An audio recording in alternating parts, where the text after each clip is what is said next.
Chief secretary शांति कुमारी ने अहदेदारान को बताया कि चीफ मिनिस्टर रेवंत रेड्डी 17 सितंबर को मुनाक़िद शुदनी तेलंगाना प्रजा पालना दिनोत्सव के मौके पर बाग-ए-आमा में कौमी परचम लहराएंगे।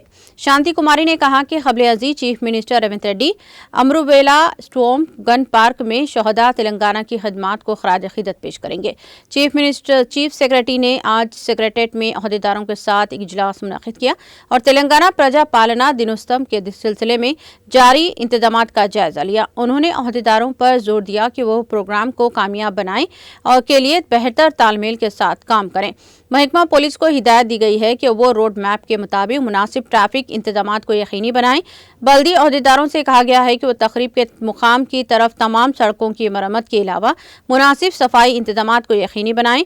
उन्होंने मजीद कहा कि राजभवन, सेक्रेटेरिएट, असेंबली और हाई कोर्ट को रोशनियों से मुनव्वर किया जाए।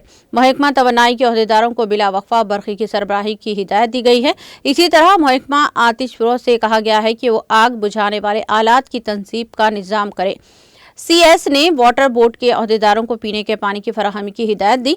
इस मौके पर DGP जितेंद्र, प्रिंसिपल सेक्रेटरी दाखिला Ravi Gupta, commissioner police Hyderabad CV Anand, special chief secretary TR&B Vikas Raj, principal secretary MA&UD Dana, secretary ज़िरात Raghunandan और CIPR हनुमंत राव और दूसरे मौजूद थे।